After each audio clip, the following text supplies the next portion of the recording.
even the coins, the money in the world looks completely different, and it's just everything is like that.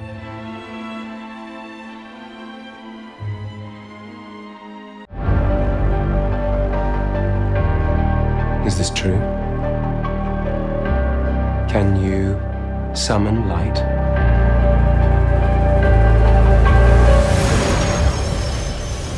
Hello guys, how's it going? Hello. Good. How are you? Yeah, good. Pretty excited. Yeah, pretty excited, but also a bit anxious. We've got like the pre-show release nerves a little bit. I do anyway. I don't know about. Oh, I certainly do. I think as it gets closer, the more my hand Yeah. at the prospect of people watching it, but also really excited for people to watch it. We've been mainly just getting really lovely messages, I think. Yeah, it's been great. It's a very supportive fan base. Yeah, and they're really excited. And they call you king or queen a lot, which Yeah. I like. I remember there was a little bit of clamour at the beginning about me being an old man, and I said, well, yes, read the books. He's an old man.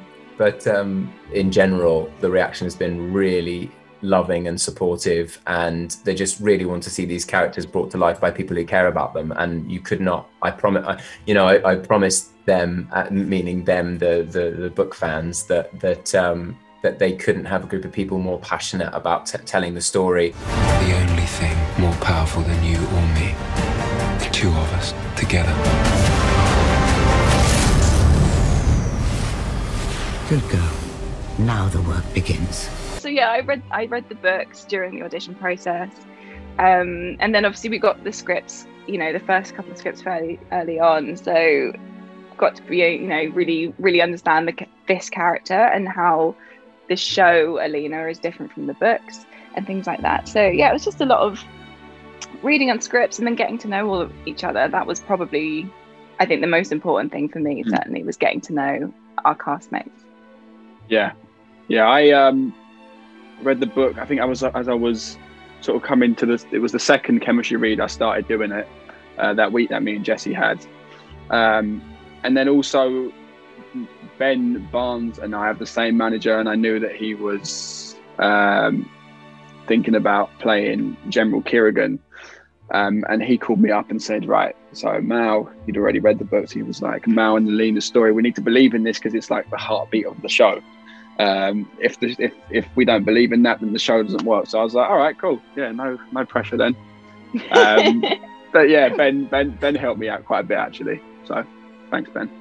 Just having read a lot of fantasy, and I studied like children's literature at university, and I sort of just big fan of fantasy and sci-fi in general. But I love the allegory that you can tell through fantasy. Even though these people are worlds away and they have all these incredible powers and go on these adventures, you can still see yourselves in these characters. And I thought these books did that in a way that I haven't really seen for some time.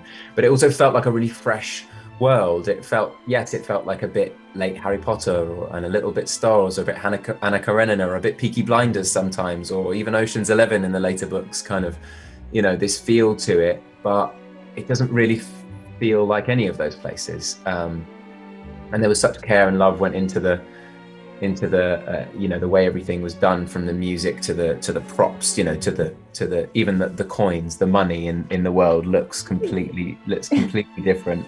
And it's just everything is like that. They made up languages, they made up, hand symbols and all sorts of things. And it was just that, there's a lot of love gone into it. Our enemies are threatened by your mere existence.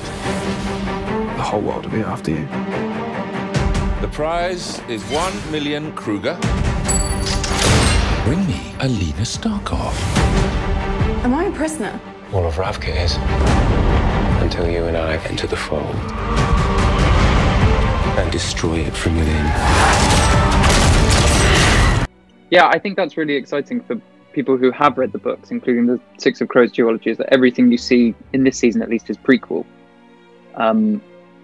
So it's these characters that you know and love, but you sort of see them becoming those people at the start of Six of Crows. You'll see a lot of the characters from the Six of Crows go on, well, especially with me anyway, go on this character arc of right? They might not be who you think them to be when Six of Crows start, but hopefully with the journeys and the things that they do and the choices that they make, especially for me, you'll see you'll see the direction into Six of Crows. Anyway, that's at least what I was working towards. I didn't want to give the inertia in the books straight away. I wanted to kind of find why she becomes the person that she does when Six of Crows start. The book is so kind of brilliantly kind of written that it was a brilliant resource for us, but we didn't have the same kind of thing to go off with when you compare us with Jesse and Arch and Ben and everyone in the Shadow and Bone plot, because they were acting out the scenes that were already on the page, whereas we had it as a kind of great reference point, but our stuff was brand new, which is really exciting for us, but I think really cool for the fans as well, hopefully. Yeah. There are no others like us, and there never will be. You have no idea how much larger a role you have to play.